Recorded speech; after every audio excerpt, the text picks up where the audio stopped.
আজকে আমাদের বিষয় হচ্ছে বাংলাদেশ বিষয় বলে মোস্ট ইম্পর্টেন্ট একটা জায়গা, সেটা হচ্ছে মুক্তিযুদ্ধ। ঠিক আছে? মুক্তিযুদ্ধে দেখেন, আমি আজকে কোনো গতানুগতিক পিডিএফ বা কিছু দিয়ে আমি মানে হচ্ছে ক্লাসটা বোরিং করব না বা কিছু না। আমি কিছু টপিক ধরবো, মানে আপনাদের কোশ্চেন বেসড ধরবো, এবং সেই কোশ্চেন বেসড আপনার আলোচনা করে যাবো একটু ফাস্ট ভাবে 2 ঘন্টা ধরে, 1.5-2 ঘন্টা যতক্ষণ টাইম লাগে, যাতে করে আপনাদের এই টপিক গুলো ক্লিয়ার হয়ে যায়। এবং আপনারা তো জানেনই কিভাবে আপনি লেখা লিখবেন বা কি করবেন, আমি আপনাদের সাথে আলোচনা করেছি। আমাদের এর আগে মোটামুটি 47 থেকে 70 পর্যন্ত কমপ্লিট হয়েছে, তাই না? তো আজকে আমরা 71 সালটা পড়বো। 71 সালের কোশ্চেন বেস পড়ার আগে আমরা কিছু ধারাবাহিক ঘটনা দেখে যাই। যেহেতু আমরা 70 নির্বাচনের ফলাফলটা আমরা দেখলাম, তাহলে আমরা একটু দেখতে দেখতে যাই ফলাফল কি হয়। আমরা 1 মার্চ 1971 থেকে শুরু করি। দেখেন, আমরা আমাদের হচ্ছে 13 ফেব্রুয়ারি 1971 সালে ঘোষণা করা হয়। আপনারা একটু শুনেন, মজা পাবেন। 13 ফেব্রুয়ারি 1971 সালে ঘোষণা করা হয় 3 মার্চ ঢাকায় জাতীয় পরিষদের অধিবেশন আহ্বান করা অধিবেশন হবে, মানে 3 মার্চ অধিবেশন আহ্বান করা হলো। কারণ অধিবেশন আহ্বান করলে তো অবশ্যই আওয়ামী লীগ ক্ষমতায় আসবে। বাট হঠাৎ করে 1 মার্চ 1971 সালে সকাল 10টা 5-এ অধিবেশন স্থগিত ঘোষণা করে ইয়াহিয়া খান। এর প্রতিবাদে 2 মার্চ ঢাকা এবং 3 মার্চ সারা দেশে হরতাল পালন করা হয়। বঙ্গবন্ধু তখন নির্দেশ দেন, এবং তার নির্দেশে 4 ছাত্রনেতা মিলে স্বাধীন বাংলা ছাত্র সংগ্রাম পরিষদ গঠন করে। এই 4 ছাত্রনেতা কে? নূরে আলম সিদ্দিকী, শাহজাহান সিরাজ, তারপরে আসম আব্দুর রব এবং আব্দুল কুদ্দুস মাখন। এই 4জনকে কিন্তু মুক্তিযুদ্ধের 4 খলিফা বলা হয়। এই 4 ছাত্রনেতা কি বলা হয়? 4 খলিফা। আমরা একটি ইন্টারেক্টিভ ক্লাস করি, ঠিক আছে, যাতে গল্পে গল্পে শেষ হয়ে যায়। তো এরপরে দেখেন কি কি হয়। 2 মার্চ 1971 সালে কি হয়? অসহযোগ আন্দোলনের ডাক দেন বঙ্গবন্ধু। ছাত্রলীগ ও ছাত্র সংগ্রাম পরিষদ মানচিত্র খচিত পতাকা উত্তোলন করেন, এবং এই পতাকাটা উত্তোলন করেন আসম আব্দুর রব বটতলা ঢাবিতে এই পতাকা উত্তোলন করেন। এগুলো আপনারা সবই জানেন মোটামুটি। এবং রাজপথে তখন আন্দোলন কি পরিমাণ বেগবান হইতে পারে, যে সেই কারণে রাজপথে আপনার মোটামুটি স্লোগান দিচ্ছে, জাতির পিতা শেখ মুজিব লও লও লও সালাম। জাতির পিতা শেখ মুজিব লও লও লও সালাম। বীর বাঙালি অস্ত্র ধরো, বাংলাদেশ স্বাধীন করো। এবং তারা স্বাধীনতার ইশতেহার দেয়।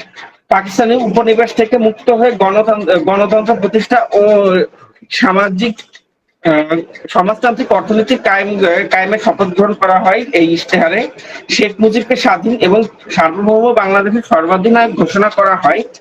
তাই বঙ্গবাহিনী তাকে গার্ড অফ অনার প্রদান করে।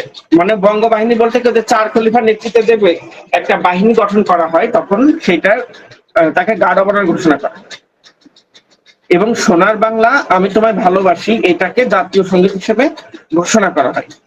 একটা মজার জিনিস দেখেন, আপনাদের একটা জিনিস শেয়ার করি, এটা কোনো বইতে মনে হয় পাবেন না, বা জেনে এর আগে শুনেছেন কিনা এটা আমি জানি না, যে পাকিস্তানের একজন রাজনৈতিক নেতা আজগর খান 7 মার্চের আগেই আর বঙ্গবন্ধুর সাথে তার 32 নম্বর ভবনে, মানে হচ্ছে যে 32 নম্বর ধানমন্ডি 32-এর যে বাড়ি, এই বাড়িতে এসেছিলেন। তিনি বলেন কি হতে চলেছে, বঙ্গবন্ধুর কাছে শোনেন যে কি হতে চলেছে। বঙ্গবন্ধু খুব প্রাণচঞ্চল ভাবে উত্তরটা দেন। খুবই সহজ একটা উত্তর। প্রেসিডেন্ট ঢাকায় আসবেন, ভুট্টো তাকে অনুসরণ করবেন। ইয়াহিয়া খান অচল অবস্থা সৃষ্টি করে যাবেন। সামরিক বাহিনী আদেশে ঢাকাতে কি, আচ্ছা সরি, আমি একটু মিস্টেক করে ফেলেছি, আপনারা একটু শোনেন। বঙ্গবন্ধু ওনাকে কি উত্তরটা দেন, আপনারা একটু ভালোভাবে শোনেন। আজগর খান 7 মার্চের আগে বঙ্গবন্ধুর বাসায় বঙ্গবন্ধুর সাথে দেখা করতে আসেন। উনি একজন পশ্চিম পাকিস্তানের রাজনৈতিক নেতা।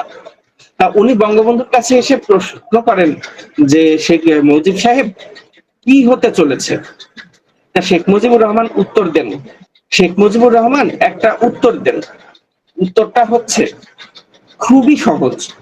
প্রেসিডেন্ট ঢাকায় আসবেন, ভুট্টো সাহেব তাকে অনুসরণ করবেন, ইয়াহিয়া খান অচলাবস্থা সৃষ্টি করবেন এবং সামরিক অভিযানের আদেশ দিয়ে ঢাকা ত্যাগ করবেন, অতঃপর পাকিস্তান শেষ। এইটাই হচ্ছে ফলাফল, মানে এটা ছিল ওনার উত্তর। ঠিক আছে, বুঝতে পারছেন তো মানে কত মানে বঙ্গবন্ধু শেখ মুজিবুর রহমান দূরদর্শিতাটা কতটা ছিল, যে উনি আগেই বুঝতে পারছিলেন যে এরকম কিছু হইতে যাচ্ছে। এরপরে দেখেন কি হয়, 6 মার্চ 1971 সাল টিক্কা খানকে ইস্ট পাকিস্তানের গভর্নর করে প্রধান বিচারপতি বাড়ি বি.এ. সিদ্দিকী তাকে শপথ পড়াতে অস্বীকার করেন। মানে টিক্কা খানকে ইস্ট পাকিস্তানের গভর্নর নিয়োগ করা হয়, কিন্তু তৎকালীন তো 6 মার্চ কি হয় আসলে, টিক্কা খানকে ইয়াহিয়া খান টিক্কা খানকে এই ইস্ট পাকিস্তানের গভর্নর করে যান, কিন্তু প্রধান বিচারপতি বি.এ. সিদ্দিকী, উনি ছিলেন বাঙালি, তাকে শপথ পড়াতে অস্বীকার করেন। তারপরে উনি এরপরে তো 7ই মার্চ আসে। 7ই মার্চে কি হয় আপনারা তো জানেনই মোটামুটি, এখন থেকে আমরা এই ব্যাকগ্রাউন্ডটা আপনাদের বললাম। 7ই মার্চের ইসে কি হয় এবার আমরা একটু দেখি। 7ই মার্চের ভাষণ আমাদের ফার্স্ট টপিক আজকে, 7 মার্চের ভাষণ। ঠিক আছে, আজকে আমাদের ফার্স্ট টপিক 7 মার্চের ভাষণ। এখান থেকে প্রশ্ন হয় আপনার 7 মার্চের ভাষণের তাৎপর্য, বাঙালি জীবনের 7 মার্চের ভাষণের তাৎপর্য কি, তাৎপর্য কি। এরপরে আপনার প্রশ্ন হয় হচ্ছে এর তাৎপর্য কি বা স্বাধীনতা যুদ্ধের গুরুত্ব কি, এটাই কি আমাদের হচ্ছে স্বাধীনতার ঘোষণা ছিল কিনা। ভাই এইটাই স্বাধীনতার ঘোষণা ছিল, বাট শেখ মুজিবুর রহমান, বঙ্গবন্ধু শেখ মুজিবুর রহমান সেই সময় পুরোপুরি স্বাধীনতার ঘোষণাটা দেননি। কেন দেননি সেটা আমরা এর তাৎপর্যের পরে আমরা বলতেছি। দেখেন তাৎপর্য কি কি ছিল, আমি কয়টা পয়েন্ট একটু বলি। আপনি একটা বলতে পারেন মানুষের হচ্ছে ইয়া করছে, সে হচ্ছে মানুষকে উজ্জীবিত করছে, মানুষকে উজ্জীবিত করে। দেখেন উনার ভাষণটা কত প্রাণচঞ্চল ছিল, এরকম কোনো স্ক্রিপ্টেড ভাষণ ছিল না। ঠিক আছে, কোন স্ক্রিপ্টেড ভাষণ ছিল না, উনার মনে যা আসছে। আমাদের বঙ্গমাতা কিন্তু তাকে বলেছিলেন যে উনি একটু টেনশন করতেছিলেন যে আমি এই যে একটা ভাষণ, এই ভাষণ আসলে কি বলবো। উনি এটা নিয়ে চিন্তা করতেছিলেন যে এই ভাষণে আমি অ্যাকচুয়ালি কি বলবো। তখন বঙ্গমাতা বলেন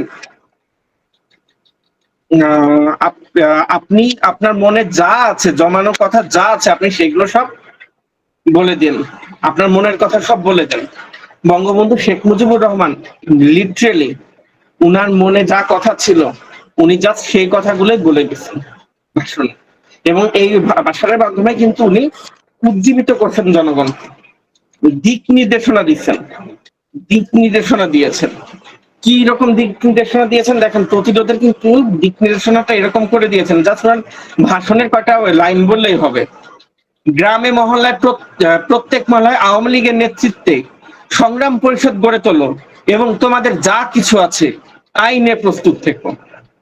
এখন এইখানে মানুষের আর কি দিক নির্দেশনা দেবে, মানে তোমার কাছে যা আছে তাই নেই, তোমরা মোটামুটি প্রস্তুত থাকো। তারপরে আত্মবিশ্বাস প্রকাশ করছেন, আত্মবিশ্বাস বাড়ানো। উনি কি বলেছেন, আমরা ভাতে মারবো, আমরা পানিতে মারবো, আর আমার বুকে গুলি চালাবার চেষ্টা করো না, 7 কোটি মানুষকে দাবায় রাখতে পারবা না। এরকমই তো বলছিলেন না, উনার ভয়েস আসলে ভাই গড গিফটেড ভয়েস, উনার ভয়েসের কাছেও যাইতে পারবো না। কিরকম আত্মবিশ্বাস জাগাইছেন। তারপরে তারপরে খুব সহজ, ওনার ভয়েসটা মানুষকে উদ্দীপ্ত করার মতন একটা ভয়েস ছিল। তারপর মুক্তিযুদ্ধের পূর্বে মানুষকে সহায়তার নির্দেশ, তার নির্দেশ কিরকম করে বলেছেন দেখেন ওনার ভাষণের মধ্যেই আছে। আর যে সমস্ত লোক শহীদ হয়েছে, আঘাতপ্রাপ্ত হয়েছে, আমরা আওয়ামী লীগের থেকে যত দূর পারি তাদের সাহায্য করতে চেষ্টা করব। যারা পারেন আমার রিলিফ কমিটিতে সামান্য টাকা পয়সা পৌঁছে দেবেন। হ্যাঁ, 4 দফা তো ঘোষণা করছেন, আমি তো পরে বলতেছি। এটা স্বাধীনতার পূর্ববর্তী দেশ পরিচালনার কথাও কিন্তু উনি বলেছেন, তার বর্তী দেশ পরিচালনার নির্দেশ দিয়েছেন। কিরকম মনে রাখবেন, রেডিও টেলিভিশনের কর্মচারীরা যদি রেডিওতে আমাদের কথা না শোনে, তাহলে কোনো বাঙালি রেডিও স্টেশনে যাবে না। 2 ঘন্টা ব্যাংক খোলা থাকবে যাতে মানুষ তাদের মাইনে পত্র নিতে পারবে। পূর্ব বাংলা থেকে পশ্চিম পাকিস্তানে 1 পয়সাও চালান করতে পারবে না। মানে এরকম ভাবে উনি কিন্তু ঘোষণা দিচ্ছেন।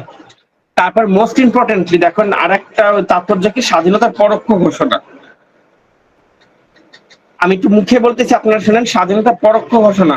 উনি কি বলেছেন? আর যদি আমার লোককে হত্যা করা হয়, তোমরা প্রত্যেক ঘরে ঘরে দুর্গ গড়ে তোলো। তোমাদের যা কিছু আছে তাই নিয়ে প্রস্তুত থেকো। মনে রেখো, রক্ত যখন দিয়েছি, রক্ত আরো দেব, তবুও এই দেশের মানুষকে মুক্ত করে ছাড়বো ইনশাআল্লাহ। এবারের সংগ্রাম আমাদের মুক্তির সংগ্রাম, এবারের সংগ্রাম স্বাধীনতার সংগ্রাম। জয় বাংলা। এই কথাগুলোই তো বলেছিলেন, তাই না? দেখছেন ভাই, সে 2022 সালে, আরে না, পুরো সম্পূর্ণ ভাষণ আপনার মুখস্থ করা মোটেও লাগবে না। আপনার ব্যাপারটা কি আমি আপনাকে বলি। আচ্ছা, আপনারা আমার কাছে বইয়ের সাজেশন চাইছিলেন, তাই না? একটা ইম্পর্টেন্ট কথা বলে যাই আপনাদের,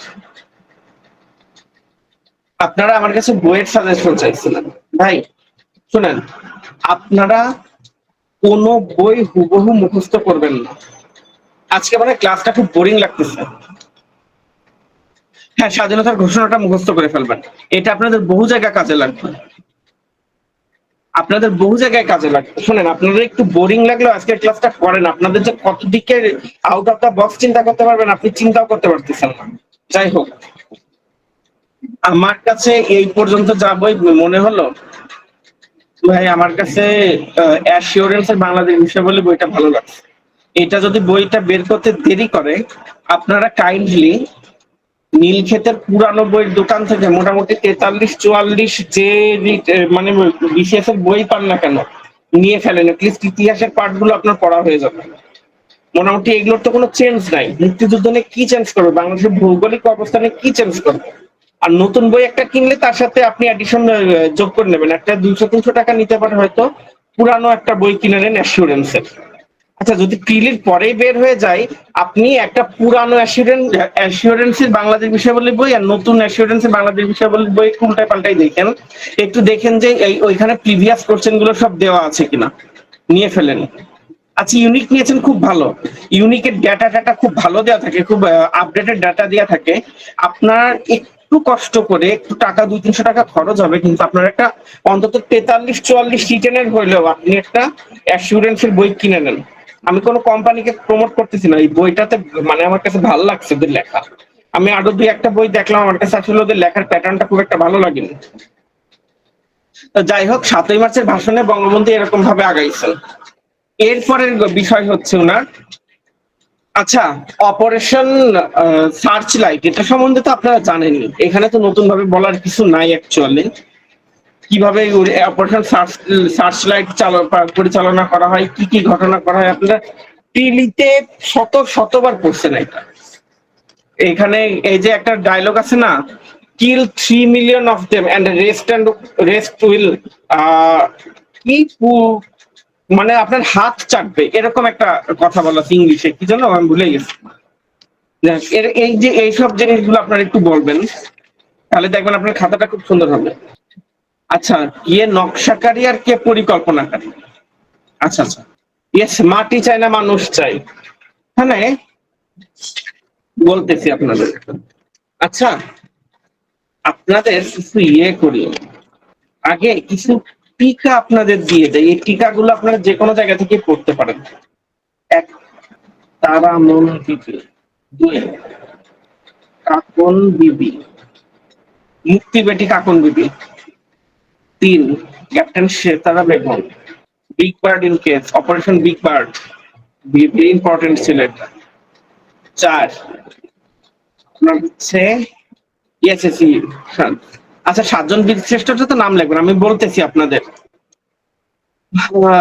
কি Bangladesh concert for Bangladesh, for BD.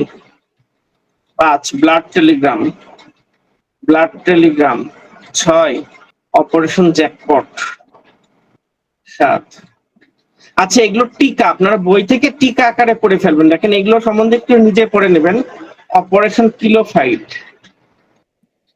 এইগুলো দিলাম। এছাড়া আরো আছে, আমি একটু মনে করি, আসলে পড়তে পড়তে চলে আসবে। টিকা, এগুলো হচ্ছে টিকা। আচ্ছা, এই অপারেশন জ্যাকপট সম্বন্ধে তো আপনারা খুব ভালোভাবে জানেন, তাই না? অপারেশন জ্যাকপটে কি হয়েছিল না হয়েছিল, কি কি ক্ষয়ক্ষতি হয়েছিল। কিন্তু অপারেশন কিলোফাইট সম্বন্ধে কি জানেন আপনারা? এটা কত বড় একটা দুঃসাহসিক অভিযান ছিল, কি করছে এরা।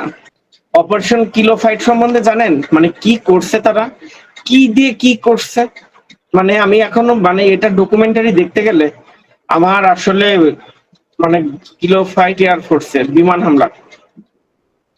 আরে ভাই, 3 ডিসেম্বর তো হচ্ছে ভারত বাংলাদেশে পাকিস্তান ভারতে অ্যাটাক করছিল। আচ্ছা, 3 ডিসেম্বর এরাও অ্যাটাক করছিল। তো যাই হোক, এই কিলো ফাইটে যে কোনো বই থেকে পড়লেই হবে। আচ্ছা, অপারেশন কিলো ফাইট হচ্ছে, আচ্ছা আপনাকে যদি অপারেশন কিলো ফাইট সম্বন্ধে বলি, ড্যাকোটা DC-3 আপনার জাস্ট একটা নর্মাল একটা সি প্লেন, ঠিক আছে? নর্মাল একটা যে সমুদ্রে চলে না একরকম বিমান, যে এই টাইপের কিছু বিমান, এটা হচ্ছে ড্যাকোটা DC-3, ঠিক আছে? আর একটা নর্মাল হেলিকপ্টার, এই দিয়েছিল হচ্ছে বাংলাদেশের হচ্ছে এই যে খাদিমুল বাশারের নেতৃত্বে এই জিনিসটা দিয়েছিল ইন্ডিয়া আমাদের। তাদের হচ্ছে বলতে গেলে পরত্যক্ত, জাস্ট পরিত্যক্ত একটা জিনিস বিমান তাদের দিছিল। বাট বাংলাদেশি ইঞ্জিনিয়াররা এইটাকে ইয়ে করে মডিফাই করে অল্প কিছু, আচ্ছা অল্প কিছু মডিফাই করে তারা কিছু বোমা টোমা সেট করে, এগুলো কিন্তু একটা যুদ্ধ বিমান ছিল না, সব নর্মাল খেলনা টাইপের বিমান ছিল। এগুলো মডিফাই করে কিছু বোমা টোমা সেট করে রাতের বেলা অপারেশনটা করছিল। হ্যাঁ, আর বোমারু বিমানের অনেক শক্তিশালী বিমান, এগুলো জাস্ট কোন রকম বোমা ক্যারি করা, যে একটা যদি পাকিস্তানিরা রাইফেল দিয়ে গুলি করে এই বিমান করে যাবে, এরকম একটা অবস্থা। এই বিমান নিয়ে চট্টগ্রামে একটা তেলের ডিপো এবং নারায়ণগঞ্জের একটা তেলের ডিপো তারা উড়াই দিছিল, এবং পাকিস্তান আর্মির মোটামুটি তেলের রসদ পুরো সাপ্লাই চেনটা নষ্ট হয়ে যায়, জানেন তো, অপারেশন কিলো ফাইটের মাধ্যমে।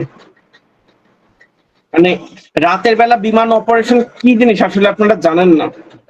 ইভেন ট্রেন্ড পাইলটরাও রাতে অপারেশন করতে চায় না, এত এই আধুনিক কালে এসেও এই জিনিসটা মানুষ করতে চায় না, এত ভয় পায়, এত রিস্কি জিনিস, তারপরে এটা করছে। আচ্ছা, আপাতত এই কটা মনে পড়ছে, এই কটা আমি আপনাদের বললাম। এরপরে 7ই মার্চের ভাষণ অপারেশন, তারপরে আপনার অপারেশন সার্চ লাইট তো আপনাকে বললাম। সেইখান থেকে কিন্তু বঙ্গবন্ধু শেখ মুজিবুর রহমান ঘোষণা দেন রাতে ওয়্যারলেস এর মাধ্যমে, স্বাধীনতার ঘোষণা দেন। This may be my last message, and from today Bangladesh is independent. I call upon all the people of Bangladesh, from wherever you might be and with whatever you have, to join the to resist the occupation army till the last. Your fight must go on until the last soldier of Pakistan occupation army is expelled from the Bangladesh, expelled from the soil of Bangladesh, and final victory is achieved. এই 3টা sentence ছিল ওনার স্বাধীনতার ঘোষণা, যেটা wireless এর মাধ্যমে M A হান্নানের কাছে পৌঁছায়। M A হান্নান হচ্ছে 26 তারিখে এটা হচ্ছে সকালে ঘোষণা করেন, দুপুরের দিকে ঘোষণা করেন। রাতে এটা হচ্ছে আপনার আবুল কাসিম সন্দীপ 26 তারিখ রাতে আবার হচ্ছে বাংলায় ট্রান্সলেট করেছে, আপনার হচ্ছে বেতার মাধ্যমে ছাড়ান। এবং 27 তারিখ দুপুরবেলা মেজর জিয়াউর রহমান, কারণ মেজর জিয়াউর রহমান কেন করছিলেন, কারণ এটা ধরেন এই রাজনৈতিক নেতাদের পাশাপাশি যদি একজন আর্মি অফিসার যদি এই ঘোষণাটা দেন, তাহলে এটার আরো বহির্বিশ্বে এটার একটা অ্যাকসেপ্টেন্স বাড়বে বেশি। সেইখান থেকে মেজর জিয়াউর রহমান কালুরঘাট বেতার কেন্দ্র থেকে ঘোষণা দেন, I major Zia on the behalf of, আরে ভাই ভাই রাজনৈতিক কথা বাদ দেন, on the behalf of dot dot dot dot dot dot, তিনি ঘোষণাটা দেন। উনার ঘোষণাটা এত মানে এত শক্তিশালী ফ্রিকোয়েন্সিতে উনি দেন যে সারা ওয়ার্ল্ড ওয়াইড এই ঘোষণাটাই তখন ছাড়াই যায়, ঠিক আছে? উনার এই ঘোষণাটার আপনার রেডিও ফ্রিকোয়েন্সি এত স্ট্রং ছিল যে উনার এই ঘোষণাটাই সারা বিশ্বে ছড়িয়ে যায়, ঠিক আছে? এরপরে আসেন আমরা, মার্চ গেল, এবার আমরা হচ্ছে মুজিবনগর সরকার নিয়ে পড়বো। 7ই মার্চের সরি আপনার 25শে মার্চ যে কালো গণহত্যা হয়, হ্যাঁ, যে 25শে মার্চ রাতে যে গণহত্যা হয়, বীভৎস রাত, ঠিক আছে, এর মাধ্যমে মানে হচ্ছে প্রচুর মানুষকে ঢাকা থেকে পালায়, মানে জীবন বাঁচানোই তাদের কাছে কঠিন হয়ে যায়। সেক্ষেত্রে কি হয়, এই যে আমাদের হচ্ছে তাজউদ্দিন আহমেদ সহ বড় বড় যারা নেতারা, উনারা ঢাকা থেকে পালায় ভারতে চলে আসে। ভারতে এসে ভারতের কাছে কিন্তু আসলে সাহায্য কামনা করে। ভারতের কাছে সাহায্য কামনা করলে ভারত সরকার বলে যে আসলে আমরা কাদের কাছে কাকে সাহায্য করবো বলেন তো? কোন লেজিটিমেট সরকার আছে যে সরকারকে আমরা সহায়তা করব? আমরা তো সরকারকে ছাড়া তো সহায়তা করতে পারে না ভারত, কারণ এটা তো সরাসরি যদি ভারত মুক্তিযোদ্ধাদের সহায়তা করে তাহলে কিন্তু তার ভারত পাকিস্তানের সাথে যুদ্ধ ঘোষণা করে ফেলে, যুদ্ধ করে যায়। এবং ভারত তো কখনোই চাবে না ভারত পাকিস্তানের সাথে পুরোদমে একটা যুদ্ধ শুরু হোক এখন, তাই না? তো যেহেতু পুরোদমে যুদ্ধ তারা চাচ্ছে না, সেহেতু তারা বলে যে আপনারা একটা সরকার গঠন করেন, ঠিক আছে। যখন এই কথাটা বলা হয় তখন হচ্ছে তাজউদ্দিন আহমেদ নিজেকে প্রধানমন্ত্রী করে আপনার একটা সরকার গঠন করার সিদ্ধান্ত নেয়, যেটাকে আমরা মুজিবনগর সরকার বলে থাকি, ঠিক আছে। এই মুজিবনগর সরকার কি করছিল, মানে মুজিবনগর সরকারই মূলত হচ্ছে আমাদের এই পুরো যে মুক্তিযুদ্ধের যুদ্ধটা, এই যুদ্ধটা তারা পরিচালনা করছিল, পরিচালনার দায়িত্বটা তাদের ছিল। তো আমরা সেইখানে আসতেছি। মুজিবনগর সরকার, আমরা একটু মুজিবনগর সরকার সম্বন্ধে এখন একটু পড়াশোনা করব। মুজিবনগর সরকার কোথায় গঠন হয়? দেখেন, 10 এপ্রিল মুজিবনগর সরকার গঠন করা হয় এবং 17 এপ্রিল সেটা শপথ পাঠ করানো হয়, ঠিক আছে। এখন মুজিবনগর সরকার কেন ভবের পাড়ায় হয়েছিল বলেন? বৈদ্যনাথ তলার ভবের পাড়া গ্রামে কেন এই মুজিবনগর সরকারটা গঠন করা হয়? সীমান্তের কাছে। আপনাকে কি বলি, ভবের পাড়া জায়গাটা এমন একটা জায়গা, মানে ম্যাপের এইরকম একটা জায়গা, সরি, হ্যাঁ ঠিক আছে, এটা ম্যাপের এইরকম একটা জায়গা, এরকম না, আরো ঘিঞ্জি কি দেখাই, ম্যাপের ঠিক এরকম একটা জায়গা ভবের পাড়া, যার এইখানে ইন্ডিয়া, এইখানে ইন্ডিয়া, এইখানে ইন্ডিয়া, এইখানে ইন্ডিয়া, এইখানে ইন্ডিয়া, এইখানে ইন্ডিয়া, এইখানে ইন্ডিয়া, টোটালটা ইন্ডিয়া, ঠিক আছে। টোটালি এই পাশ দিয়ে ইন্ডিয়া, এতটুক জায়গা আছে বাংলাদেশের করিডোর এইখানে। তো এইটুক জায়গা প্রোটেক্ট করতে পারলে, এইখানে এয়ার স্ট্রাইক করতে গেলে ইন্ডিয়ার আকাশসীমা বা পাকিস্তানের ব্যবহার করতে হয়। মানে পাকিস্তান যদি ইন্ডিয়ার আকাশসীমা ব্যবহার করে তাহলে কিন্তু মোটামুটি ইন্ডিয়ার সাথে পাকিস্তানের একটা বড় রকমের যুদ্ধ চলে যাবে। তো এই সরকার যাতে শপথ গ্রহণের সময় নিরাপদ থাকতে পারে, সেই কারণে আপনার এই জায়গাটা সিলেক্ট করা হয় যে এই ভবের পাড়া, বৈদ্যনাথতলার ভবের পাড়ায় এই শপথ গ্রহণ অনুষ্ঠানটা গঠন করা হবে। এবং এখানে আম বাগান ছিল, আম বাগান ছিল এই কারণে যাতে যদি এয়ার স্ট্রাইক করেও বসে তো সঠিক লোকেশন যাতে তারা ট্র্যাক করতে না পারে। এই কারণে এই এই এই রকম একটা ঘিঞ্জি জায়গায়, মানে একটা ক্রিঞ্জ জায়গায় এই আপনার সরকারটা গঠন করা হয়, মানে শপথ গ্রহণ করানো হয়। আর এরপরে আপনার এই শপথ গ্রহণ অনুষ্ঠান পরিচালনা করছে কে, বা কে কোন মন্ত্রণালয় ছিল, এগুলো কিন্তু সব মুখস্থ করতে হবে। দেখেন আমি এখানে সরকারের কি কি মুখস্থ করতে হবে আমি আপনাদের একটু বলে দিই। সরকারের মানে সরকারের গঠন, মানে ও নেতা, নেতা কে কে শপথ করায়, এটা আপনার মুখস্থ করবেন। এগুলো জাস্ট ছক আকারে লিখবেন, ঠিক আছে, নাথিং এলস, ছক আকারে লিখবেন। কিভাবে ছক আকারে লিখবেন আমি আপনাদের একটু দেখাই, আপনি একটু দেখেন। এই যে লেখার সিস্টেমটা আপনাদের একটু দেখাই, মানে অল্প কথায় শেষ করবেন। এই ছকটা আঁকলেন, বঙ্গবন্ধু প্রেসিডেন্ট, তারপরে ইনার নাম কি, সৈয়দ নজরুল ইসলাম, সৈয়দ নজরুল ইসলাম ভারপ্রাপ্ত প্রেসিডেন্ট বা প্রেসিডেন্ট ভারপ্রাপ্ত। তারপরে তাজউদ্দিন প্রধানমন্ত্রী, আরো কি কি মন্ত্রণালয় উনি নিয়েছিলেন দেখেন। তারপরে M Mansoor Ali, captain M Mansoor Ali, Mansoor Ali ইনি ছিলেন হচ্ছে অর্থ, আর কি কি যেন মন্ত্রণালয় ওনার ছিল একটু দেখে নিন। তারপরে হচ্ছে ইয়া ছিল আপনার হচ্ছে কামারুজ্জামান, ইনি ছিলেন অর্থ বাণিজ্য। আরো কি কি যেন মন্ত্রণালয় ছিল, কামারুজ্জামান, স্বরাষ্ট্র, ত্রাণ, পুনর্বাসন, কৃষি।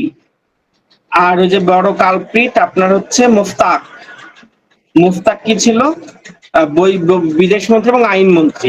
এটা ছিল মোস্তাক আহমেদ। মোটামুটি তো বুঝলেন, এরকম ছকের মধ্যে লিখবেন পররাষ্ট্র ছিল এবং আইন বিষয়ক মন্ত্রণালয় উনার ছিল। তো এরকম এই খাসটা লোকটা হচ্ছে এইগুলো ছিল। তো আপনারা এইভাবে ছক করে লিখবেন, দেখবেন অল্প জায়গায় আপনার কংক্রিট উত্তর আপনি দিতে পারতেছেন। কারণ এখানে তো আপনার হেডিং টেডিং দেওয়ার কিছু না, আপনার চাইলে পুরোই মোটামুটি মেইনটা মনে রাখতে পারলে হবে। যে কথা আপনি মনে রাখেন, যেমন কামারুজ্জামানের কথা মনে পড়লে আমার চারটে মন্ত্রণালয় মনে পড়ে: স্বরাষ্ট্র, ত্রাণ, পুনর্বাসন, কৃষি। মনসুর আলিয়ার হলে আমার অর্থ বাণিজ্য, এই মন্ত্রণালয়গুলো মনে আসে।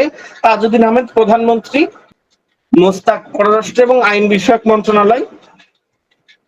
এই টাইপের ভাবে আমার মনে থাকে।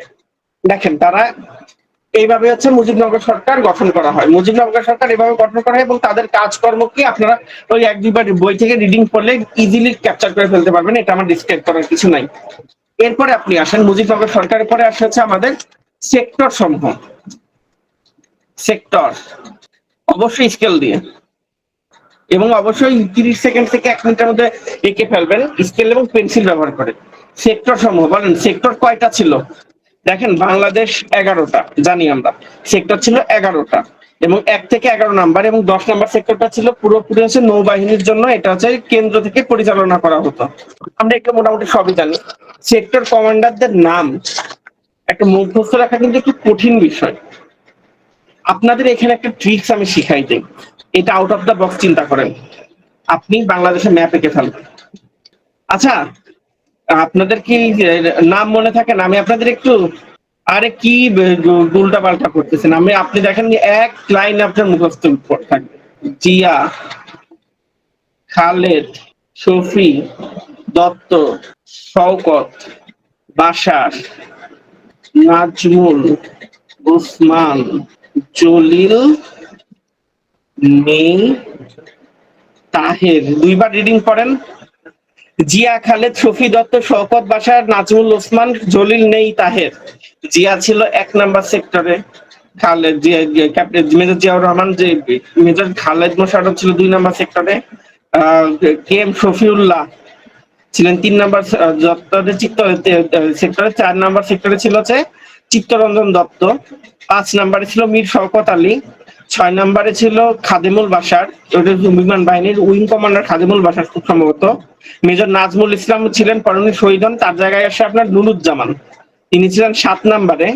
এবং আপনার ওসমান, আবু ওসমান চৌধুরী ছিলেন 8 নাম্বারে। জলিল, এম এ জলিল ছিলেন 9 নাম্বারে। 10 নাম্বারে কোনো নেই, সেক্টর কমান্ডার নেই। 11 নাম্বারে ছিলেন মেজর তাহের। বলেন তো, আপনারা নিজেরা একটু পড়েন: জিয়া, খালেদ, শফি, দত্ত, শওকত, বাশার, নাজমুল, ওসমান, জলিল, নেই, তাহের। আচ্ছা, গেথে গেলে তো হয়ে গেল। গেথে গেলে কোনো সমস্যা না, আপনার মনে রাখাটা ফ্যাক্টর। আপনি এটা লিখবেন কিভাবে বলেন? আপনি লিখবেন কি করে? আমি আপনাদের লেখার সিস্টেমটা একটু দেখাই দেই। অবশ্যই একটা ছক করবেন, এরকম একটা ছক করবেন: সেক্টর, এলাকা, সেক্টর কমান্ডার। আমি লিখতেছি সেক্টর, এলাকা, কমান্ডার। এভাবে সেক্টর 1 দিলেন, এলাকা দিলেন চট্টগ্রাম ও পার্বত্য চট্টগ্রাম, কমান্ডার জিয়াউর রহমান। সেক্টর 2 ঢাকা, কুমিল্লা এবং ফরিদপুরের কিছু অংশ, কে? খালেদ মোশাররফ। 3 এটা ছিল আপনার হচ্ছে কুমিল্লার অপর অংশ ব্রাহ্মণবাড়িয়া, এই অঞ্চলটা দিয়ে 3 নাম্বার সেক্টর ছিল, কে এম শফিউল্লাহ। 4 সিয়াদ দত্ত, সিলেটের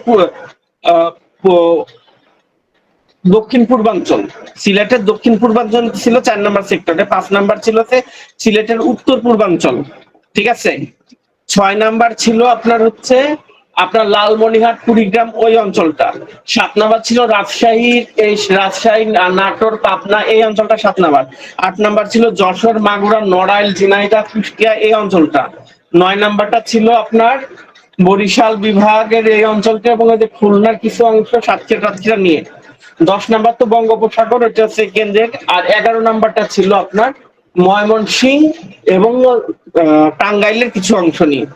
আপনি এরকম ভাবে লিখে দিলেন এবং সেক্টর কমান্ডারদের নাম দিয়ে দিলেন, এবং মোস্ট ইম্পর্টেন্টলি 1 থেকে 2 মিনিটের মধ্যে বাংলাদেশের এরকম একটা ম্যাপ এঁকে ফেলবেন। পুরো বাংলাদেশের ম্যাপ, 1 নাম্বার সেক্টর, এরকম ভাবে দেখায় 2 নাম্বার সেক্টর, এইদিকে 3 number sector, 4 number sector, 5 number sector, 6 number sector, 7 number sector, 8 number sector, বাকি এই অঞ্চলটা নিয়েছিল 9 নাম্বার সেক্টর। এটা বঙ্গোপসাগর, এটা হচ্ছে 10 নাম্বার সেক্টর, এটা হচ্ছে 11 নাম্বার সেক্টর। ম্যাপটা এঁকে ফেলার চেষ্টা করবেন। আমার কতটুকু টাইম লাগছে বলেন আইডেন্টিফাই করতে? এই ম্যাপটা প্র্যাকটিস করা যাবে না? এই প্রশ্ন আসলে 10 মার্কের প্রশ্ন আসবে, 10 নাম্বারের উত্তর দিতে আপনার 5 মিনিট টাইম লাগবে। টাইম সেভ হবে, কিন্তু নাম্বার পাবেন কংক্রিট নাম্বার। এভাবে পটুয়াখালী 9 নাম্বার সেক্টরে ছিল মোস্ট প্রবাবলি। বরিশাল অঞ্চল মানে তো বরিশাল পটুয়াখালী তো ওই মানে একই অঞ্চল ধরা হবে, এটা মোটামুটি আপনার 9 নাম্বার সেক্টর, 9 নাম্বার সেক্টরের মধ্যে ছিল। আপনারা বুঝতে পারছেন এই উত্তর করার সিস্টেমটা? এভাবে আপনারা এটার উত্তর করে ফেলবেন। ভাই ম্যাপ আপনি বুঝাইতে পারলেই হলো, বাংলাদেশে একটু আকৃতি মতন দিতে পারলেই হলো। আপনারা তো সুন্দর করতে হবে, এত সুন্দর করতে গেলে তো আপনার আর্টিস্ট হইতে হবে। আপনি কি আর্টিস্ট? আর্টিস্ট তো না। আশা করি বুঝতে পারছেন।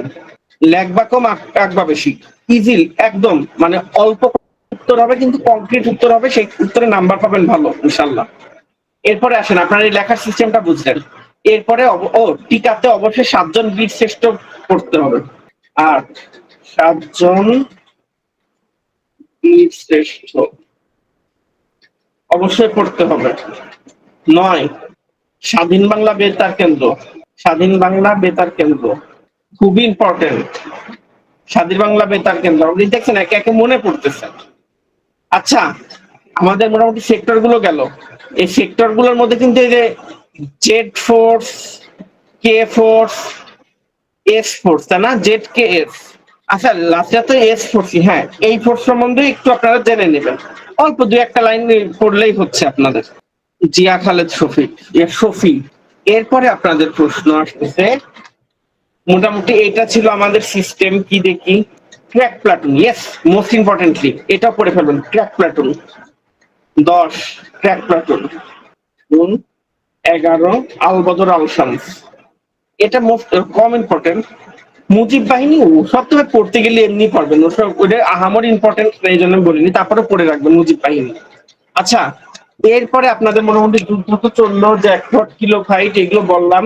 এবার আসেন আমাদের বিদেশি শক্তিগুলো কিরকম ভাবে আমাদের সহায়তা করছে বা কি দেখি করছে। আচ্ছা, আরো কিছু টিকা আপনাদের বললি, এগুলো আপনারা জানবেন, 1-2বার পড়লে আপনারা বুঝবেন।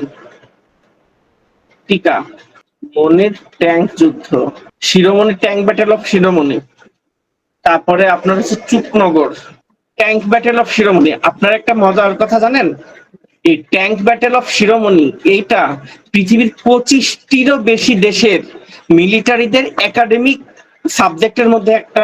ট্যাঙ্ক ব্যাটেল অফ শিরোমণি এটা এমনই ভয়ানক একটা যুদ্ধ ছিল, এটা আপনার পড়লে আপনার থ্রিল হয়ে যাবেন। আর চুপনগর ট্র্যাজেডি কি জানেন? এটা চুপনগর ট্র্যাজেডি কি জানেন? হ্যাঁ, আজকের দিনে বাইরে ভাই কি ট্র্যাজেডি এগুলো, কি বলবো, কি করছে তারা।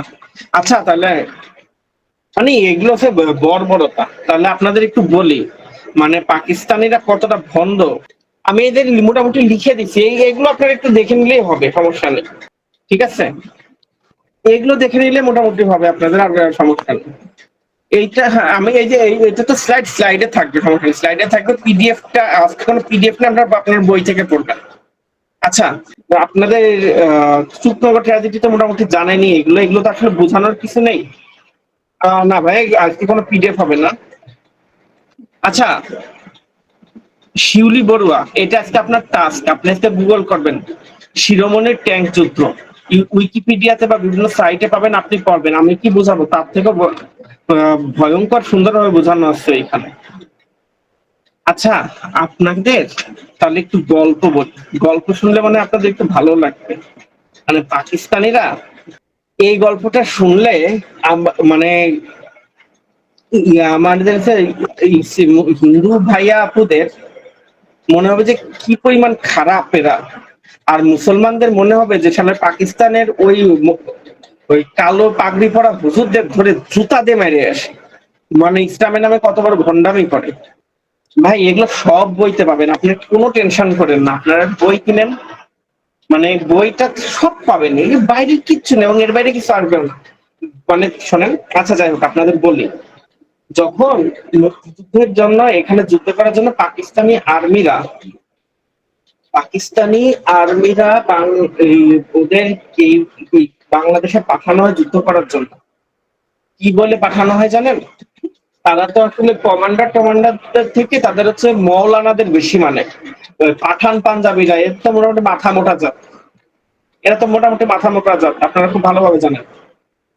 তো এরকম তাদের একরকম মাথায় কিরকম ভাবে ব্রেন ওয়াশ করেছে, এমনি আর্মিদের মাথায় বুদ্ধি একটু কম থাকে। সেখানে নাকি আর্মি ব্যাকগ্রাউন্ডের ফ্যামিলি থেকে আসছেন, কিন্তু সত্যি কথা আর্মিদের মাথায় একটু তাই বুদ্ধি একটু কম আছে। ঠিক আছে, ওদের বোকা বানানো খুবই ইজি, বাস্তব কথা। আর পাঠান আর পাঞ্জাবি হলে তো কোনো কথাই নেই। পাঠান বেলুচ পাঞ্জাবি আর্মি হলে তো কথা নেই, মাথা মোটা, ব্যাপক মাথা মোটা। ওদের বলা হইছে তোমরা বাড়ি থেকে, দেখো আর্মিদের কি বলা হচ্ছে শোনো, তোমরা বাড়ি থেকে আর একটা মুল্লুকে যাচ্ছ ইসলামকে রক্ষা করার জেহাদে, ইসলামকে রক্ষা করার জেহাদে। ওইখানে যে তোমরা দেখবা সবাই অমুসলিম এবং ইসলামের বিরুদ্ধে তারা দাঁড়ায় আছে, তাদের তোমরা নির্বিচারে গুলি করে মারবা, একদম গুলি করে মেরে ফেলবা, পুরুষদের মেরে ফেলবা, নারীদের মারার দরকার নাই। তবে অনেকের এরকম দেখবা যে তার নাম আমেনা, তার নাম খালেদা, তার নাম মতিয়া, এরকম অনেক নাম পাবা, কিন্তু তোমরা সেটা বিশ্বাস করবা না। আমি বলতেছি মাসুম বিল্লাহ, এটার কথা আমি তোমাদের বলতেছি, আহ এই গল্পটাকে বলে নেই, কিন্তু তাদের কথা তুমি বিশ্বাস করবা না, কারণ তারা মিথ্যা কথা বলবে নিজেদের বাঁচানোর জন্য। এই হিন্দুরা মিথ্যা কথা বলবে, তোমরা তাদের কথা শুনবা না। এবং তোমরা অন্তত 2-3 বছরের জন্য চাচ্ছ ইসলাম রক্ষা করতে, ইসলাম রক্ষা করতে তোমাদের যদি শারীরিক চাহিদা বাড়ে, সরি আপনি প্লিজ মাইন্ড করবেন না, মানে গল্পের খাতিরে বলতেছি, শারীরিক চাহিদা যদি আপনার তোমাদের বাড়ে, আহ, তাহলে তোমরা তাদের সাথে সম্ভোগ করতে পারো, এতে তোমাদের কোনো গুনাহ হবে না। এইরকম ভণ্ড ভুয়া জালিয়াত ফতোয়া ওই পাকিস্তানের মানে পাঞ্জাবি মৌলানারা ভুলভাল এরকম বোঝায়, ওই সেনাদের এই দেশে পাঠিয়েছে যুদ্ধ করার জন্য। এবং কি অত্যাচার করছে না করছে তা তো আপনারা মোটামুটি জানেনই। আর যে পাকিস্তানের জনগণের সমর্থন ছিল কিনা, কি আমার মানে শুনলে মনে যে আমার যদি এখন ক্ষমতা থাকতো আমি ওই মৌলানাদের মনে নিজের হাতে গুলি করে মারতাম, বিলিভ মি, তাতে আমার কোর্ট মার্শাল হয়ে যায়। I don't care, I don't care, court martial হয়ে যাক আমার কোনো ব্যাপার ছিল না, ওদের ওদের মেরে ফেলা ফরজ। আমাদের ধর্ম মতে এরকম ভণ্ডদের ডিরেক্ট জবাই করে মেরে ফেলা ফরজ। যাই হোক, মাসুম বিল্লাহ একটা প্রশ্ন করেছিল, এই পাকিস্তানি গণহত্যা তাদের সাধারণ জনগণের সমর্থন ছিল নাকি এটা তাদের সরকারের একক সিদ্ধান্ত ছিল।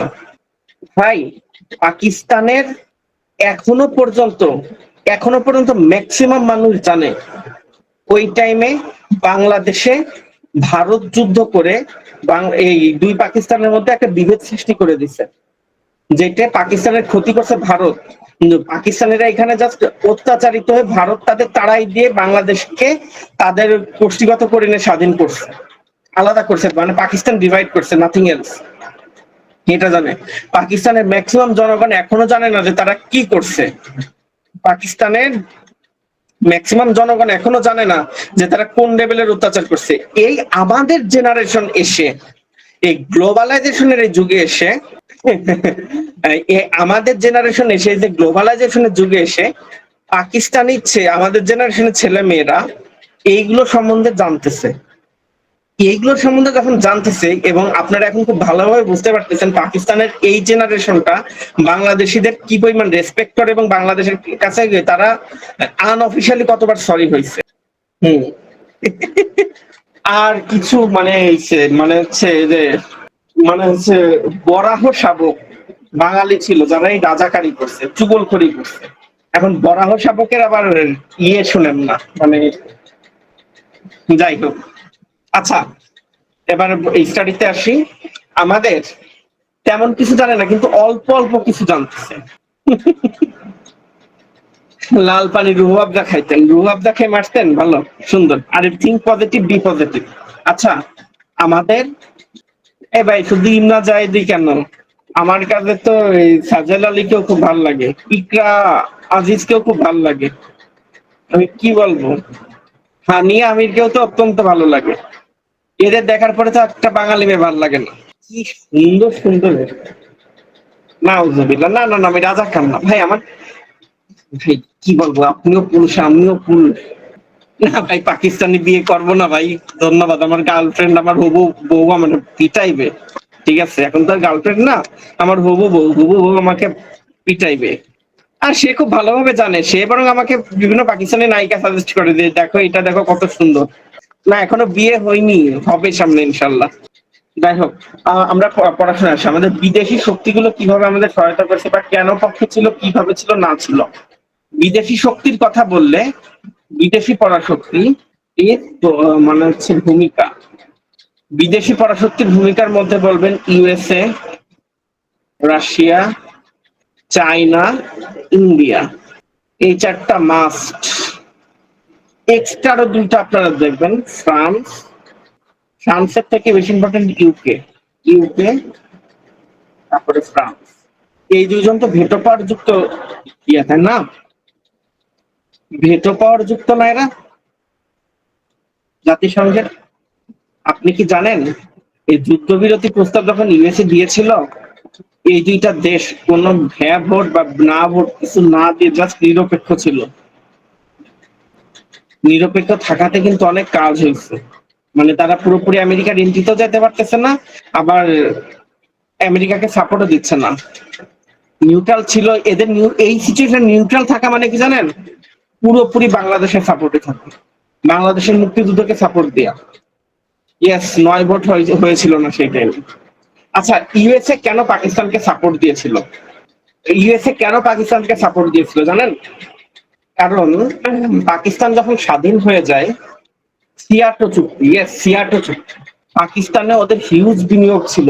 আর তাছাড়া আপনার হচ্ছে ইউএসএ তখন একটা নীতি ছিল যে আপনার হচ্ছে নতুন স্বাধীন রাষ্ট্রগুলোতে, মানে হচ্ছে কমিউনিস্টদের, কোল্ড ওয়ারের টাইম তো সেটা, কমিউনিস্টদের অস্ত্র পৌঁছানোর আগে ইউএসএ দের রুটি সেখানে পৌঁছাবে।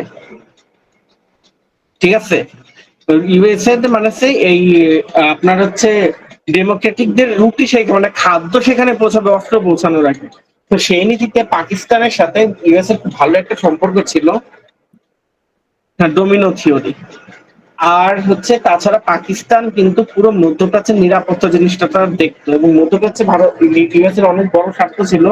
তো তখন পাকিস্তানের স্বার্থ মানে ইউএস এর স্বার্থ হয়ে গিয়েছিল, এবং ইউএসএ প্রচুর পাকিস্তানের যাবতীয় অস্ত্র সব ইউএসএ থেকে আসতো।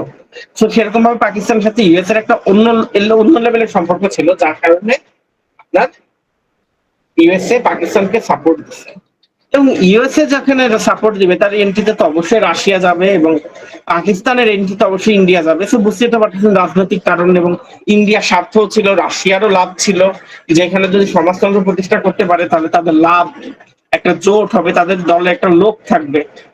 তো এই দুইটার প্রভাব তো আপনারা খুব ভালোভাবে বুঝতে পারতেছেন, আর নিজে পড়লে বুঝতে পারবেন। বাট হোয়াই চায়না, চায়না কেন বলেন? চায়নার কাহিনীটা খুব মজার। চায়না তো ধরেন 1949 সালের পর থেকে জাতিসংঘের সেই আপনার পার্মানেন্ট যে মেম্বারশিপ থেকে তারা ছিল না। পাশাপাশি চায়না ছিল পাকিস্তানের না না, আর ওবিও আর তো কেবল আসছে রে পাগলা। পাগলা বললাম, মাইন্ড খায়ও না, ডক্টর দিগন্ত লাল পাগলা। তো একে তো চায়না ছিল পাকিস্তানের বন্ধু, সে বন্ধুর সাথে সে কোন প্রকার বিট্রে করেনি। ঠিক আছে, বন্ধুর সাথে বিট্রে করেনি। দ্বিতীয়ত, চায়না কিন্তু বহু বছর জাতিসংঘ থেকে তারা বাইরে ছিল, জাতিসংঘের বাইরে ছিল। বাইরে থাকার ফলে তাদের তো মোটামুটি পৃথিবীতে একটু প্রভাব কমে আসতেছে, এবং এই 71 সালে এই বাংলাদেশের মুক্তিযুদ্ধকে কেন্দ্র করেই কিন্তু পিং পং ডিপ্লোমেসি তোমরা পড়ে থাকবা বা সামনে অবশ্যই পড়বা। পিং পং ডিপ্লোমেসির মাধ্যমে, পিং পং অর্থাৎ টেবিল টেনিস ডিপ্লোমেসির মাধ্যমে আবার ইউএসএ এবং চায়নার মধ্যে সম্পর্ক স্থাপিত হয়। সম্পর্কটা যখন স্থাপিত হয় তখন আবার ইউএসএ এর সাপোর্টে চায়না আবার স্থায়ী সদস্যপদ পেয়ে যায় জাতিসংঘের এবং ভেটো ক্ষমতা যুক্ত হয়ে যায়। সো ইউএস এর প্রভাব থাকার কারণে চায়না পাকিস্তানের পক্ষ নয় এবং বাংলাদেশের বিপক্ষ নেয়। এই ছিল মোটামুটি তাদের প্রভাব বাংলাদেশে। ইউএসএ চায়না অ্যালায়েন্স ছিল, এইটা ছিল একটা বড় ইস্যু। ঠিক আছে, এই গেল মোটামুটি বিষয়। এরপরে আমি তোমাদের মোটামুটি বিদেশি শক্তির ভূমিকা গেল। তোমরা আমি আছে তোমাদের কিছু জিনিস পড়ার কথা বলেছি, কিন্তু এগুলো তো নতুন ভাবে পড়ানোর কিছু নেই আসলে। যা পড়তে হবে হচ্ছে নিজেরই পড়া, নতুন ভাবে কোনো তথ্য পাতি দেওয়ার নেই। কিন্তু বিষয়টা হচ্ছে বাংলা এখানে হচ্ছে আমাদের চেতনাটা বুঝতে হবে। আমরা যদি এর অনুভূতিটা না নেই, এর অনুভূতিটা যদি আমরা না বুঝি, না নেই, আমরা আসলে বুঝবো না ভাই। আমরা এই অনুভূতিটা না নিলে পরে কিন্তু আমাদের লেখার মধ্যে সেই আবেগটা আসবে না। আই ডোন্ট নো আমি তোমাদের বুঝাইতে পারতেছি কিনা, বেশি বেশি বোরিং করে ফেলতেছি কিনা। সমস্যা তোমার যেটা যেটা মনে আসে ইনস্ট্যান্ট ভাই, তখন তুমি তোমাদের একটা জিনিস আচ্ছা, আমি আমার কথাটুকু আগে শেষ করিনি। আসলে আমি তোমাদের বুঝাইতে পারতেছি কিনা বা আসলে বলতে পারতেছি কিনা, আমি সিরিয়াসলি এই মুক্তিযুদ্ধের এই পার্টটা পড়াইতে গেলে বাংলাদেশের নিজা মানে হচ্ছে কষ্টটা, তখন যে পরিমাণ কষ্ট ফেস করছে ভাই, এইগুলো চিন্তা করতে গেলে I get emotional. Seriously I get emotional. তো যাই হোক, এরকম ভাবে তো চলতে থাকলো মোটামুটি। ক্যারেক্টারে ঢুকে গিয়ে ফিল করে লিখতে হবে, সেখানে সিম্প্যাথেটিক হওয়া যাবে না, হইতে হবে ইমপ্যাথেটিক। বলতো সিম্প্যাথি আর এমপ্যাথির মধ্যে পার্থক্যটা কি? সিম্প্যাথি এবং এমপ্যাথির মধ্যে পার্থক্যটা কি বলতো?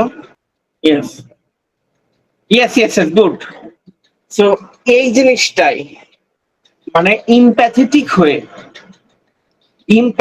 তোমরা আনসার করবা, তোমার লেখার মধ্যে চলে আসবে ভাই। আমি নিজে মানে ইমোশনাল হয়ে যায় টোটালি এই জিনিসটা পড়াইতে গেলে বা এটা নিয়ে আমি কথা বলতে গেলে। আচ্ছা যাই হোক, এরপরে আমাদের আত্মসমর্পণ আসবে। ঠিক আছে, আহা যাই হোক, আত্মসমর্পণের দলিল। আমরা মোটামুটি আত্মসমর্পণের দলিল সম্বন্ধে জানি।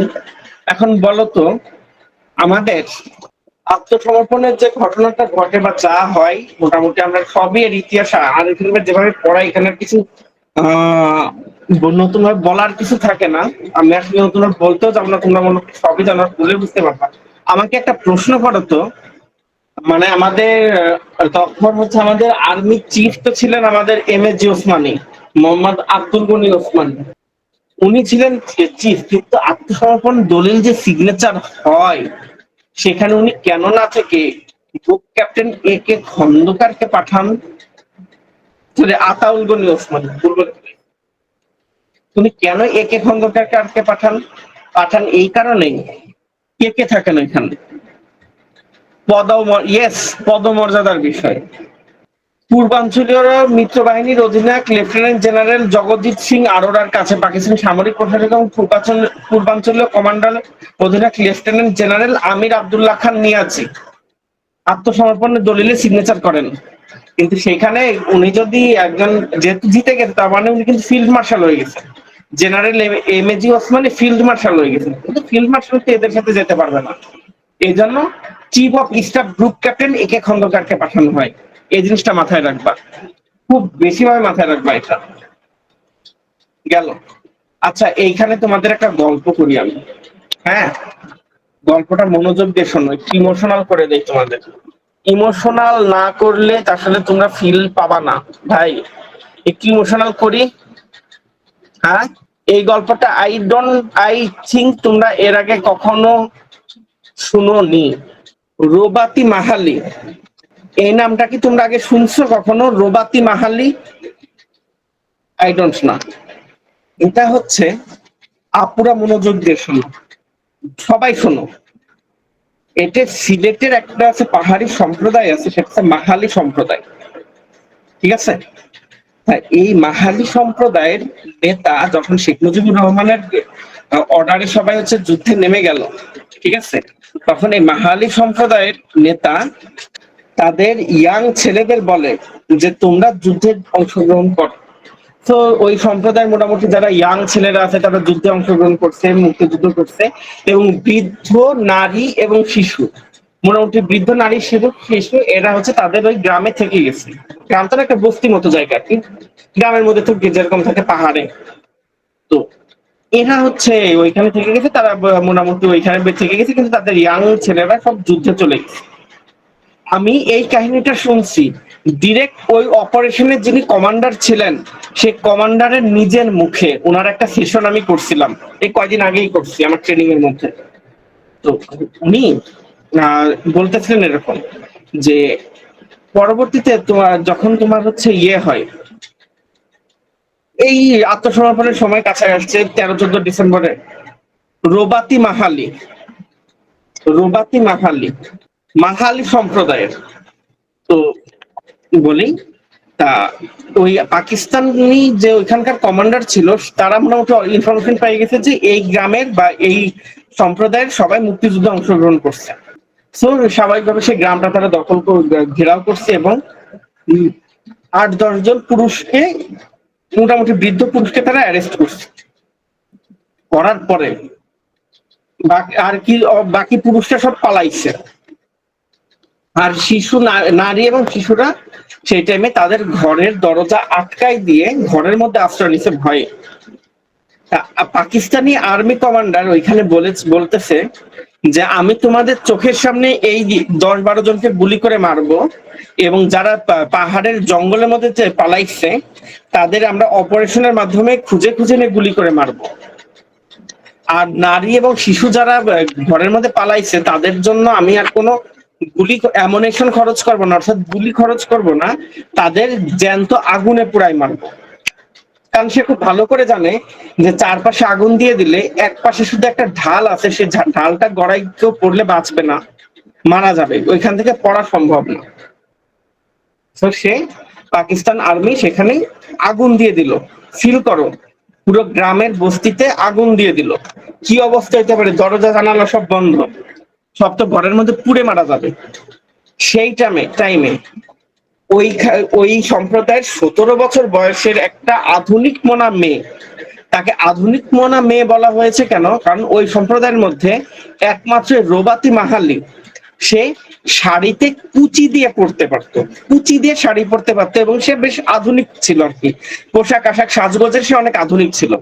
তো সে 2 হাতে 2টা দাও নিয়ে ঘরের বেড়া কেটে কেটে নারী এবং শিশুদের বের করে ওই পাহাড়ের ঢাল দিয়ে ফেলে দিচ্ছিল যে তোমরা গড়াই গড়াই নিচে চলে যাও, পারলে তোমরা জীবনটা বাঁচাই নাও।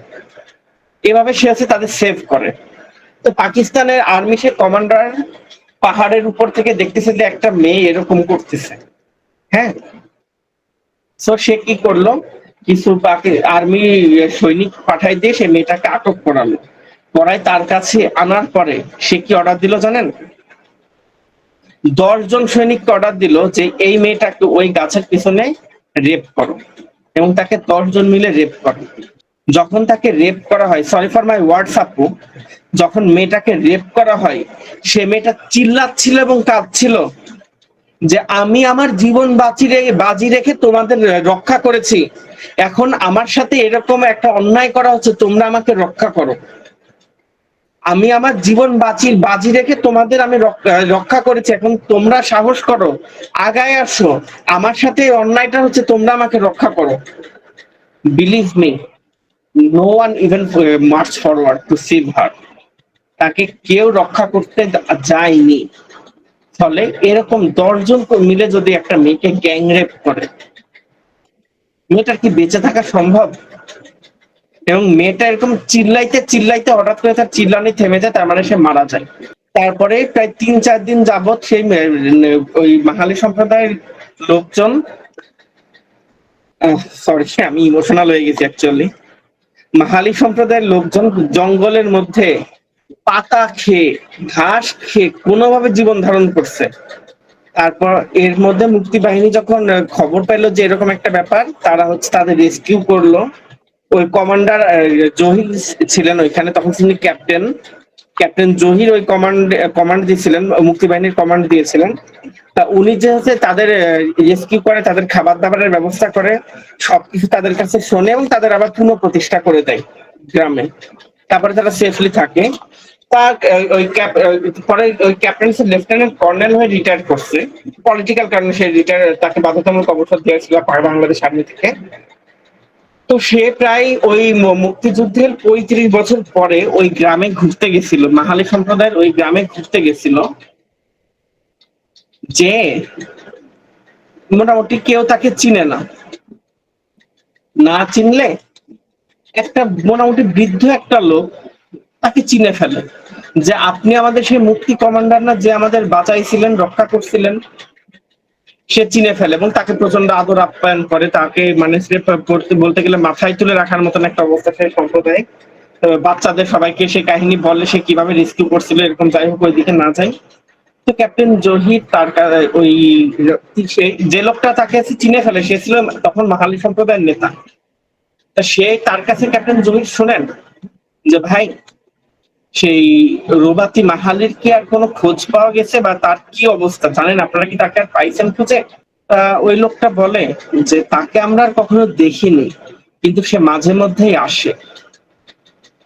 বিলিভ মি, আমার গুজবাম্প হচ্ছে এই কথাটা বলতে, যে ভাই আমি আই ডোন্ট নো তোমাদের কি হচ্ছে, তুমি শুনলে কি বলবা, আমার লিটারালি গুজবাম্প হচ্ছে, আমার গায়ের পশমগুলো খাড়া হয়ে গেছে। তা এখন ক্যাপ্টেন জহির সাহেব শুনতেছে কিভাবে ৩৫ বছর পরে সে মেয়েটা কিভাবে আসে বা কিভাবে। বলছে যে প্রতি অমাবস্যার রাতে আমরা ওই গাছের পিছন থেকে তার ঠিক তার সেই চেঁচানো শুনতে পাই, যে আমি তোমাদের রক্ষা করেছি, জীবন বাজি রেখে রক্ষা করেছি, এখন আমার সাথে অন্যায় হচ্ছে, তোমরা সাহস করো, তোমরা আমাকে রক্ষা করতে আসো। আমরা ভয়ে কেউ দরজা খুলি না, আমরা তাকে দেখতেও পাই না। অমাবস্যার রাতটা চলে যায়, তার শব্দটাও চলে যায়। এটা এটা সবাই শুনতে পায় না, কিন্তু যারা ওই টাইমে জীবিত ছিল, মানে যারা ওই টাইমে ছিল এখন জীবিত আছে, তারা নাকি এই শব্দটা তখনও শুনতে পায়। গুগল করে দেখেন, এই সত্যতাটা আপনারা পেয়ে যাবেন। রুবাতি মাহালিকে সার্চ দিন, একদম বাস্তব সত্যি ঘটনা এটা। হ্যাঁ, এটা ভূত না। ওই যে একটা কথা আছে না,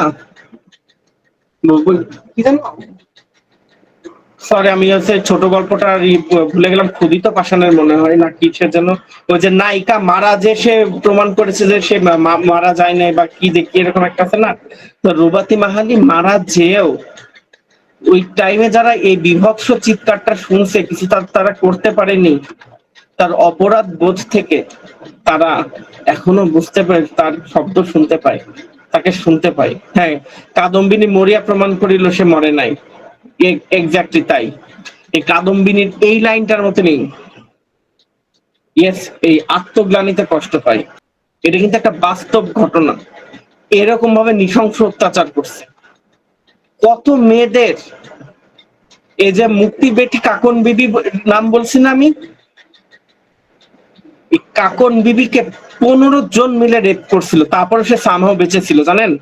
টানা 5 দিন ধরে 15 জন তাকে রেপ করছে ক্যাম্পের মধ্যে, তারপরে সে বেঁচে থাকে এবং সেখান থেকে পালাই। পরবর্তীতে সে হচ্ছে মুক্তিবাহিনীর এজেন্ট হিসেবে কাজ করে। চিন্তা করতে পারেন কি বিভৎস কাজ করছে এরা। মানে এইগুলো মানে এই কাহিনীগুলো আসলে আমরা এখনো সেরকম ভাবে আমাদের কাছে পপুলার হয়নি। আমরা যদি জানতে পারি, মানে এগুলো জানলে মোটামুটি আমরা মুক্তিযুদ্ধটাকে ফিল করতে পারি যে ভাই কি হয়েছিল আসলে। যাই হোক ভাই, মুক্তি দেবীর বেটি কাকন বিবি, উনাকে হচ্ছে আওয়ামী লীগ সরকার মৌখিকভাবে বলেছিল তাকে বীর প্রতীক উপাধি দেওয়া হবে, কিন্তু সেটার এখনো গেজেট হয়নি। তো গেজেট যতদিন না হবে আসলে তাকে আমরা ওটা বলতে পারতেছি না। এটা মৌখিক ভাবে সে হচ্ছে বীর প্রতীক সম্মানে ভূষিত, বাট তার এখনো গেজেট হয়নি। ও, আমি যার কথা বলতেছি ক্যাপ্টেন জহিদ, উনি কিন্তু বীর প্রতীক, উনি কিন্তু বীর প্রতীক উপাধিতে ভূষিত। ওনার সেশন করছিলাম, ভেরি মাচ ইনসাইটফুল সেশন ছিল এটা একটা। কত হিস্ট্রি যে জানছি ভাই, কত হিস্ট্রি যে জানছি, মানে আমরা বিসিএস এর বইতেও সেগুলো পড়িনি কখনো। অনেকটা ভুলে গেছি, যতটুকু মনে থাকে আপনাদের সাথে শেয়ার করি। যাই হোক, গেল এটা। বিদেশি পরাশক্তির ভূমিকা আমরা আলোচনা করলাম, আমরা আত্মসমর্পণ করলাম, বঙ্গবন্ধু প্রত্যাবর্তন করতে হবে। বঙ্গবন্ধু প্রত্যাবর্তন করতে হবে। তারপরে হচ্ছে মুক্তিযুদ্ধের আরেকটা ইম্পর্টেন্ট পার্ট হচ্ছে ভারতীয় সেনা প্রত্যাহার। ভারতীয় সেনা প্রত্যাহার, ঠিক আছে? আচ্ছা, ইউএন এর রোল, ইউএন মূলত হচ্ছে স্বাধীনতার বিপক্ষে ছিল, বাট মানে হচ্ছে পাকিস্তানের এই গৃহযুদ্ধের বিপক্ষে ছিল মেনলি। তারা গৃহযুদ্ধ হিসেবে চালাইছিল, আমেরিকা এর বিপক্ষে ছিল, বাট ইউএন এই যে আমাদের যে পরিমাণ 1 কোটির উপরে শরণার্থী ছিল, এই শরণার্থীদের কিন্তু অনেক সহায়তা করছে, ওষুধ দিয়ে, খাদ্য দিয়ে, নগদ টাকা, ভারতকে নগদ টাকা দিয়ে অনেক সহায়তা করছে ইউএন। এই জিনিসগুলো একটু গুছাই লিখতে পারলেই হবে, আপনারা এগুলি 1-2 লাইন পড়লেই বুঝতে পারবেন। বঙ্গবন্ধুর প্রত্যাবর্তন কাহিনীটা কিন্তু খুব ইম্পর্টেন্ট, ঠিক আছে? এইটা কিন্তু আপনারা অবশ্যই পড়বেন। আর ভারতীয় সেনা প্রত্যাহার আমাদের জাতীয় জীবনের প্রথম, আমার মতে, এটা আমার ওপিনিয়ন, বাংলাদেশের জাতীয় স্বাধীন বাংলাদেশের প্রথম অর্জন হচ্ছে মাত্র 4 মাসের মধ্যে ভারতীয় সেনা প্রত্যাহার। আজ কত বছর, আপনার 1945 সাল থেকে এই পর্যন্ত এখনো পর্যন্ত জার্মানি থেকে আমেরিকান সৈন্য প্রত্যাহার হয়নি। 1950 সাল থেকে এখনো পর্যন্ত দক্ষিণ কোরিয়া থেকে কিন্তু আমেরিকান সৈন্য প্রত্যাহার হয়নি। 1945 সাল ছিল, 1945 সাল থেকে এখনো পর্যন্ত জাপান থেকে কিন্তু আমেরিকার সেনা প্রত্যাহার হয়নি। এই শক্তিশালী রাষ্ট্রগুলো কিন্তু সেনা একবার মোতায়েন করলে আর প্রত্যাহার করতে চায় না। কিন্তু বঙ্গবন্ধু শেখ মুজিবুর রহমানের সেই কার্ডসটা ছিল। প্রথম ভারত সফর করছেন উনি, একটা তো আনঅফিসিয়াল করছেন যে যাত্রা বিরতি দিল্লিতে নিয়েছেন, বাট তারপরে দেশে আসছে যে বাংলাদেশের প্রত্যাবর্তনের টাইমে। আর একটা হচ্ছে উনি হচ্ছে প্রথম সফরে গেছে। আচ্ছা ভাই, এইগুলো এখন বলেন না, এগুলো পলিটিক্যাল দিকে চলে যাবে, বাদ দেন। কারণ এই ইতিহাসগুলো আমরাও জানি। আমি আমি আমি যতদূর জানি 2700 কোটি টাকার অস্ত্র এবং মেশিনারিজ লুট করে নিয়ে যায়। এবং এটা ইন্টারনাল কথা, মানে এই এই আমরা এই 43 জনের বাইরে কখনো এটা নিয়ে আলোচনা করবেন না প্লিজ। আমার জানা মতে 2700 কোটি টাকার অস্ত্র এবং এই আপনার হচ্ছে মেশিনারিজ তারা লুট করে নিয়ে যায় ভারতীয় সেনা। এবং আর যেন কি, সরি, ও, এবং আমাদের হচ্ছে যে major Jalil, M A Jalil, ইনি কোন খেতাব কেন পাননি জানেন? এই যে এই ভারতীয় সেনাদের এই লুট করার বিরোধিতা উনি প্রত্যক্ষভাবে বেনাপোল বন্দরে বিরোধিতা করছিলেন, যার কারণে আমি যতদূর জানি তাকে ওরে ধরেছিল, প্রতিবাদ করেছিল বিধায় ওরে ধরেছিল, তার জেলও হয়েছিল খুব সম্ভবত, এবং তাকে কোনো রাষ্ট্রীয় খেতাব দেওয়া হয়নি। বীর উত্তম বা বীর বিক্রম বা বীর প্রতীক কোনো খেতাবই দেওয়া হয়নি তাকে। যাই হোক, এগুলো ইন্টারনাল কথা, কখনো এগুলো কিন্তু সামনে আনবেন না, কখনো খাতায় লিখবেন না, এগুলো লিখলে কিন্তু আপনার মোটামুটি আপনি ব্ল্যাক লিস্টেড। যাই হোক, বঙ্গবন্ধু শেখ মুজিবুর রহমান এমআর আখতার মুকুলকে নিয়ে গেছিলেন, ঠিক আছে? ভারত সফরে তার হচ্ছে বার্তা ও প্রেসের একজন সদস্য ছিলেন এমআর আখতার মুকুল। তা শেখ মুজিবুর রহমান তো আপনজনদেরকে সবসময় তুই করে বলতেন। মুকুল, তুই কি দেখছস? ঠিক এভাবে মানে যে দিল্লিতে ইন্দিরা গান্ধীর সাথে উনি দেখা করবেন, ইন্দিরা গান্ধী আসতেছেন, বঙ্গবন্ধু শেখ মুজিবুর রহমান ওয়েট করতেছেন। তো তখন মুকুল, এমআর আখতার মুকুল বঙ্গবন্ধুর কাছে শুনছেন যে বঙ্গবন্ধু, আপনি যে ভারত সফরে আসছেন, আপনার প্রথম এজেন্ডাটা কি? কারণ শেখ মুজিবুর রহমান যে পাইপ টানতেছেন আর বলতেছেন, মুকুল, তুই কি কোনোদিন দেখছস যে একটা দেশকে আর একটা দেশ সাহায্য করছে স্বাধীন হতে, বা তাকে সহায়তা করে সেনা মোতায়েন করছে, সেখান থেকে এখনো পর্যন্ত কোনো সেনাবাহিনী তারা সরিয়ে নিচ্ছে পুরোপুরি? কখনোই কিন্তু এমন হয়নি, হইবার সম্ভাবনা, ঠিক এইভাবে হয় নাই, হইবার সম্ভাবনা। কারণ বৃহত্তর ফরিদপুর অঞ্চলের লোকজন কিন্তু এই অ্যাকসেন্টে কথা বলে। আমি এই এক্সেলে মানে হচ্ছে প্রধানমন্ত্রী ইন্দিরা গান্ধীকে এই সেনা প্রত্যাহার নিয়ে প্রথম কথাটা বলবো, এবং তিনি সরাসরি সেনা, ইওর এক্সেলেন্সি, আপনি কবে আমার সেনাবাহিনী এখান থেকে সরাবেন? ইন্দিরা গান্ধী ফার্স্ট এই কথাটা শুনেই, মানে যখন শুনছেন প্রথম কথাটাই শেখ মুজিবুর রহমানের এটা বলছে যে আমার দেশ এখন স্বাধীন, ইওর এক্সেলেন্সি, আপনার সেনাবাহিনী কবে আপনি এখান থেকে সরাবেন? তখন ইন্দিরা গান্ধী তো হঠাৎ করে, মানে আউট অফ দ্য বক্স যদি প্রশ্ন করে বসে, ইয়েস, তো এত মানে প্রশ্ন করে উনি একটু অবাক হয়ে যান। তখন উনি খুব বলছিলেন যে your Excellency when your prime minister wants it will be remove. তারপরে আলোচনার মাধ্যমে সেই ইন্দিরা গান্ধী বলেন যে আপনার নেক্সট জন্মদিনের আগেই ভারতীয় সেনা বাংলাদেশ থেকে ভারতে ব্যাক করবে। এবং তাই হয়েছিল। 17 মার্চ বঙ্গবন্ধু শেখ মুজিবুর রহমানের জন্মদিন ছিল। 12 মার্চের মধ্যে সকল সেনা বাংলাদেশ থেকে রিমুভ হয়ে যায়। ঠিক আছে, তো এই মোটামুটি আজকের ক্লাস। আপনাদের এর ভিতরে আরো অনেক জিনিস আপনারা পড়বেন। আমি একটু কিছু জিনিস বলি, যেমন মুখে বললে আপনারা বুঝতে পারবেন। যেমন আপনি দেখেন, আমি তো মোটামুটি সবই বললাম। আলো সেনাবাহিনী প্রত্যাহার এগুলো বলা হয়েছে, আত্মসমর্পণ দলিল এগুলো বলা হয়েছে। আচ্ছা, ওই এটা তো বলছি যে আপনার হচ্ছে গণমাধ্যম এবং মিডিয়ার যে প্রভাব, এটা কিন্তু অবশ্যই পড়বেন। বিশ্ব সমাজের ভূমিকা বলেছি, মোটামুটি সবই টাচ করে চলে গেছি। সেক্টর গুলো নিয়ে কথা বলেছি আমি, মুক্তিযুদ্ধের বিভিন্ন সংগঠনের ভূমিকা আলোচনার কথা বলেছি। আচ্ছা, বিভিন্ন সংগঠনের ভূমিকা, ইউএন কি করছে বা দেখা যাচ্ছে কারা কারা কি করছে। আচ্ছা, আপনারা কিন্তু ওই যে কিছু কাদের বাহিনী, তারপরে আপনার হচ্ছে যে গেরিলা যুদ্ধ, এইগুলো নিয়েও কিন্তু টিকা পড়বেন অবশ্যই অবশ্যই। সার্চ লাইট নিয়ে আমি কথা বলেছি।